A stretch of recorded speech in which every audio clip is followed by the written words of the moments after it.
So, ladies and gentlemen, let's begin the hour with an update on Bradley Manning. Bradley Manning is, of course, as I'm sure you are aware, currently facing a court-martial with the possibility of life in prison for, quote, aiding the enemy. The enemy, of course, being, I guess, the American people, us. We're the enemy in the eyes of the government because, of course, Bradley Manning felt that the American people and the people of the world had a right to know the atrocities that our government and our military were doing in our name. Bradley Manning, of course, leaked countless documents and videos to WikiLeaks, the most famous being the horrific collateral murder tape. Now, one of the most shameful aspects of the whole Bradley Manning story, which again we've discussed on the show before, is the treatment that Bradley has received since he's been in custody. The utter secrecy of his captivity. I mean, he's been held without bail in solitary confinement. The press have not been allowed to meet with him and speak with him, to interview him. His trial that is going on also has an insane amount of, quote, secrecy. There is no video allowed at the trial. There is no audio recordings allowed at the trial. Press is not allowed to have copies of the transcripts of the trial. No photographs are allowed at the trial. Bradley Manning has been held for 2.5 years. 2.5 years, oftentimes in torturous conditions.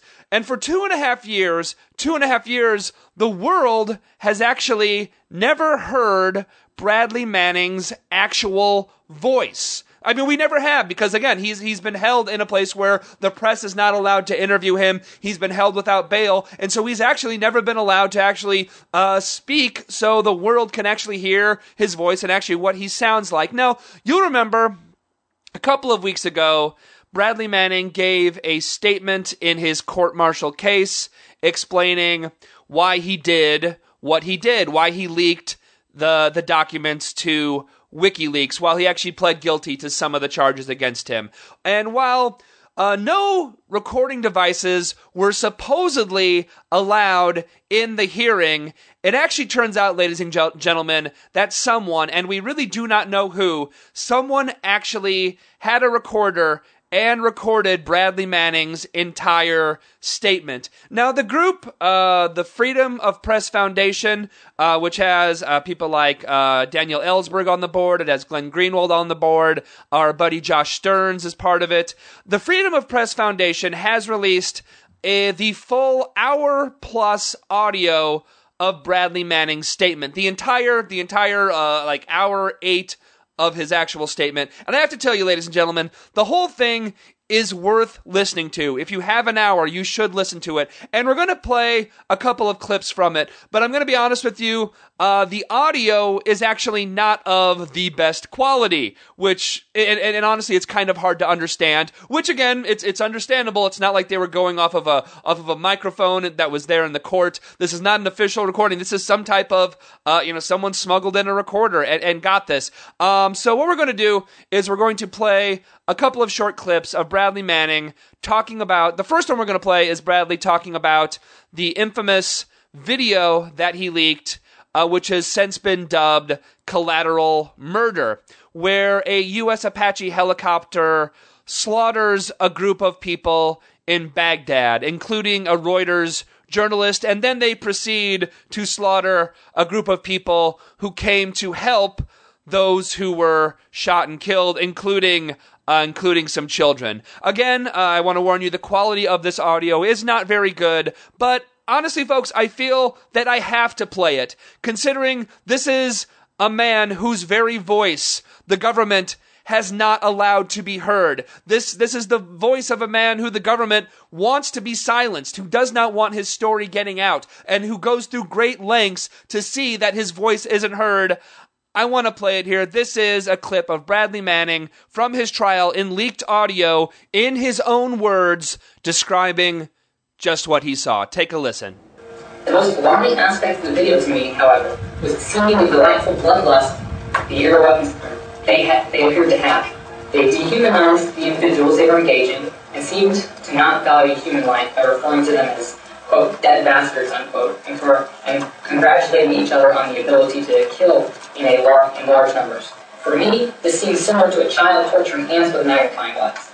That, again, is the actual voice of Bradley Manning in the leaked tape from that the Freedom of the Press Foundation has posted. If you couldn't understand exactly what he was saying, and again, the audio is not that good, I'm going to repeat what he just said. This is Bradley Manning. He said, quote, "The most alarming aspect of the video to me, however, was the seemingly delightful bloodlust they appeared to have. They dehumanized the individuals they were engaging and seemed not to value human life by referring to them as, quote, dead bastards, unquote, and congratulating each other on the ability to kill in large numbers. For me, this seems similar to a child torturing ants with a magnifying glass," end quote. And I gotta tell you, if you actually watch the Collateral Murder video, and if you haven't seen it, I gotta tell you, you need to watch this video. You need to watch the reality of war, everyone. The video, it's on YouTube. All you have to do is enter Collateral Murder, and it literally is exactly what Bradley Manning is describing there. It is these soldiers so desensitized and so coldly torturing ants with a magnifying glass. And some of those ants that they're torturing are children. Some of those ants are rushing to the site of a massacre and trying to help other ants who have been slaughtered. And they're laughing about it. And those coming to the aid, they're laughing at the death of those coming to the aid who were gunned down, about children being gunned down. I want to take a second and remind people of a small portion of what exactly Bradley Manning's documents and videos to WikiLeaks actually revealed. Because I know a lot of people will say, a lot of people attack WikiLeaks, a lot of people attack Bradley Manning and saying, what did he leak that we didn't already know? We knew all this stuff. He shouldn't have leaked that info. He shouldn't have actually leaked it. We knew all of that already. I have to tell you folks, really, that is a load of crap. But just to sum it up, I'm going to read from Glenn Greenwald at The Guardian. This is a short list of specifically Bradley Manning's actual leakings and documents to WikiLeaks reveal. Not, of course, we have the video, but this is what the documents themselves. Reading from The Guardian, quote, "Among other things, the documents revealed 15,000 Iraqi civilian deaths that had been uncounted." But again, hey, what's 15,000 unaccounted deaths, right? What's 15,000 unaccounted deaths? I mean, it's only 15,000 deaths. It's only 5 times the amount of dead of 9/11 in our country. It's only 15,000 dead in a country that had nothing to do with 9/11, but whatever. We didn't need to know about those 15,000 unaccounted dead. We didn't need to know that at all. Reading on from The Guardian, it also revealed, quote, "A U.S. policy expressly barring U.S. troops from investigating human rights abuses by the Iraqi forces that they were training." Again, because why would we want to know that? Why would we want to know that? Because actually, under international law, if there is evidence of torture, if there's evidence of human rights abuses, by law, we have to investigate it, and U.S. troops were barred and told not to investigating, turning a blind eye to torture and murder. Why would we want to know that, right? Why would we want to know that? Because torture and murder, that's the American way, right? Bradley Manning's WikiLeaks also revealed previously unknown civilian deaths in Afghanistan at the hands of NATO. But again, hey, who cares about civilian deaths? Who cares about that? We don't need to know about that. It also revealed, quote, again, definitive proof that the United States government and military officials had knowingly lied to the public about these wars. But we didn't need to know about that either, did we? We didn't need evidence that we were lied into war. We don't want to know that we were lied into war. And we don't want to know about all these deaths. We don't want to know that these hundreds of thousands of dead are all based on lies. And again, this is just a small list. We could go on for a long, long time, but I'm going to move on here. I'm going to move on to the question of, back to the trial, back to the statement of why did Bradley Manning leak this information? Was it, like the government claims that and is charging Manning with, that he was doing it to aid the enemy, aid the vicious, scary enemy, the enemy who is us? I'm going to play Bradley Manning in his own words, again, in his own voice, again, explaining why he did what he did. And again, the audio of this is rough, but Bradley Manning deserves to have his voice, his actual voice, heard here. Take a listen. This is Bradley Manning on why he leaked these documents. Take a listen. I believe the detailed analysis of the data over a long period of time by different sectors of society might cause society to reevaluate the need or even the desire to engage in counterterrorism and counterinsurgency operations.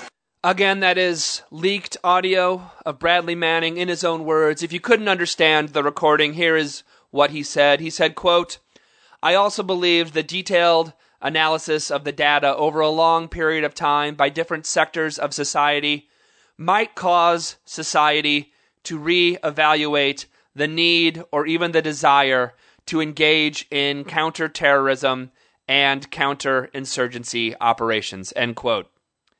And I guess that's his biggest crime, isn't it? Just questioning our endless war, just questioning our motives, just questioning our methods. I don't know how you can listen to him. I don't know how you can listen to Bradley Manning and not see that clearly he was a whistleblower, and clearly he should be treated as such.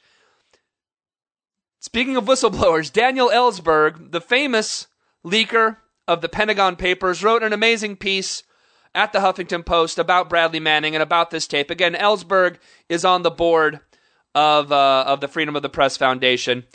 And I'm going to read some of what Ellsberg wrote. Daniel Ellsberg wrote, quote, "Whoever made this recording, and I don't know who the person is, has done the American public a great service. This marks the first time that the American public can hear Bradley Manning in his own voice explain what he did and how he did it.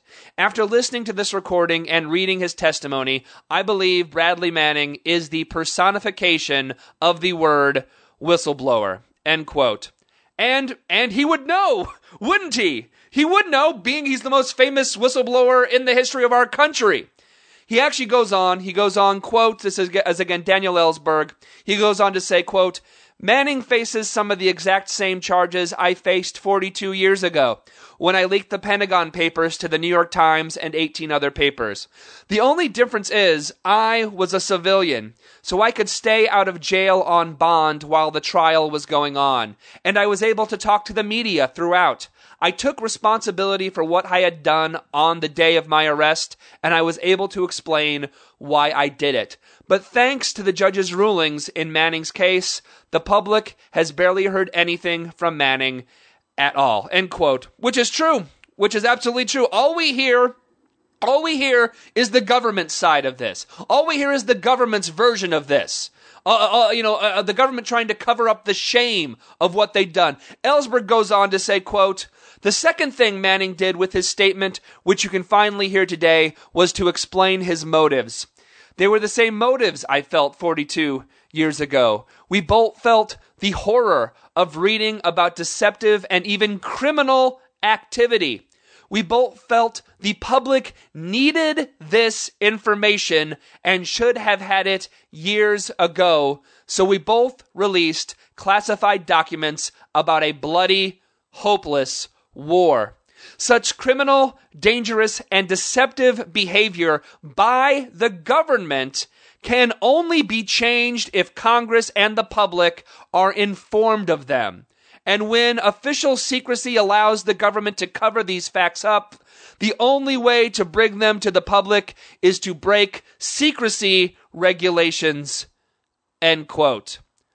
Bradley Manning, ladies and gentlemen, was exposing war crimes. Bradley Manning was exposing wrongdoing that the American public deserves and needs to know. And for that, he is charged. He's already pled guilty, and for what he's got, he's already going to face probably 20 years. But beyond that, he is actually charged with an even more serious charge of, quote, aiding the enemy, and with that carries a sentence of life in prison.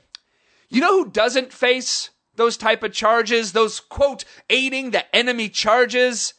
You know who doesn't face that? Well, that's secret high-level administration officials of the Obama administration who leaked a ton of information in this Sunday's New York Times.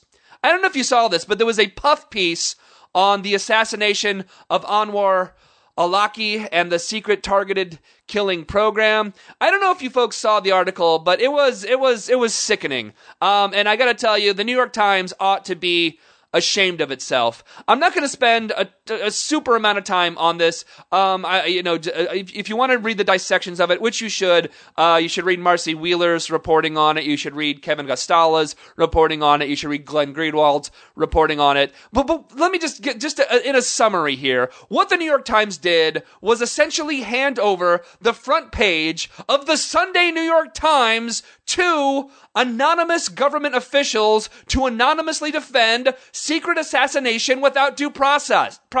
That's what they did.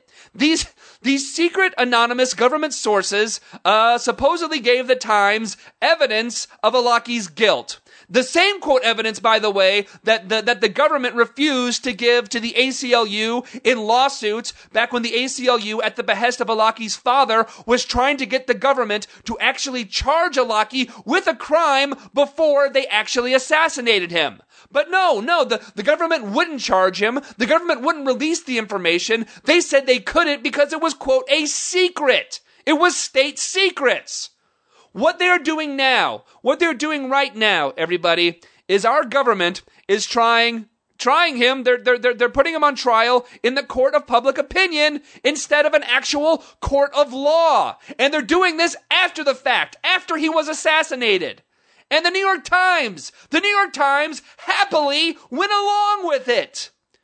The ACLU issued a statement on the article saying, quote, "This is the latest in a series of one-sided selective disclosures that prevent meaningful public debate and legal or even political accountability for the government's killing program, including its use against citizens. Government officials have made serious allegations against Anwar al-Awlaki, but allegations are not evidence. And the whole point of the Constitution's due process clause is that a court must distinguish between the two. If the government has evidence that Awlaki posed an imminent threat at the time it killed him, it should present that evidence to a court," end quote. That's the ACLU. And how hard is that to understand?